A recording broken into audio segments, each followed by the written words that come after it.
விஜய் முன்னாடி இருந்த mind settle இப்போ இல்லவே இல்லைன்ற ஓகே. தனியாக நிற்கணுன்ற மைண்ட் செட்லேயே இல்லை. கூட்டணி அப்படி மைண்ட் செட்டுக்கு விஜய் யாராவது வந்து ஆமா, விட்டார். அப்படி இழுக்கிறாங்கன்னா அந்த புசி கூட இப்போ அந்த மைண்டில் இல்லை. இந்த ஜான் ப்ளஸ் டிஎம்கே ஸ்லீப்பர் சொல்லுங்க, ஆதவ் கூட இதில் விருப்பம் இருக்காது பிஜேபி கூட போகிறதுக்கெலாம். ஆனால் ஆதவை மீறி தான் முடிவு எடுக்கப்படும்.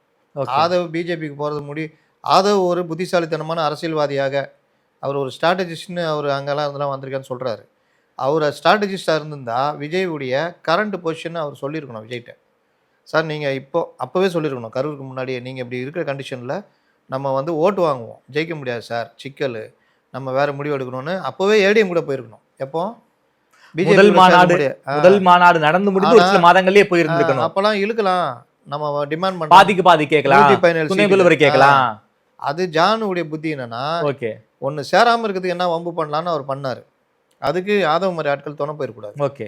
ஆனால் இவர்கள் இன்னும் ஒன்றா சேர்ந்து தான் சுற்றின்னு இருக்காங்கன்னு வச்சிங்களேன். சரி. அப்போ இது ஸ்ட்ராட்டஜிஸ்ட்டாக ஒரு ஆதவுக்கு என்ன தெரியணும், இதில் ஃபெயிலியர் நம்ம அப்படின்னு தெரியணும். ரைட்டு, அப்படியே உருட்டிட்டாங்க.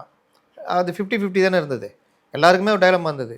விஜய் தனியாக நின்னா டிஎம்கே வரும் இல்லை ஏடிஎம்கே வரும்னு வச்சிங்க, விஜய் வர முடியாது. ஆனாலும் இவர்களுக்கு விஜய் வருவார்னு ஒரு நம்பிக்கை இருந்தது. அந்த டைலமில் இருந்தாங்க. கரூருக்கு பின் எல்லாம் மாறி போச்சுன்னு தெரியும். இவருடைய பலம் என்னன்னு இவங்களுக்கு தெரிஞ்சு போயிருக்கும். அமைப்பே இல்லை, பலம் தெரியும். ஆமாம். அப்போ இப்போ ஒரு ஸ்ட்ராட்டஜிஸ்டாக ஆதவ் என்ன பண்ணணும் இந்த விவகாரத்தில், நம்ம என்ன பண்ணணும், என்டிஏ கூட போனால் கரெக்டு, என்டிஏலேயே நம்ம ஏடிஎம் கூட நம்ம லிங்க் வச்சுக்குவோம், நம்ம வந்து ஒரு 40-50 சீட்டு கொடுங்கன்னா நம்ம பண்ணிக்கலாம். நாங்கள் ஏடிஎம் கூட நிற்கிறோம்பா, எங்களுக்கு பிஜேபி கூட உடன்பாடே கிடையாது, ஏடிஎம் கூட நிற்கிறோம். நான் பிஜேபிக்கும் ஏடிஎம்கேமே கொள்கை முரண்பாடு இருக்குது. அது மாதிரி தான் எங்களுக்கும். எங்களுடைய லட்சியம் திமுக தான், அவ்வளோதான். அப்படின்னா அதுதான் ஆதவ் அர்ஜுன் எடுக்க வேண்டிய ஸ்ட்ராட்டஜி.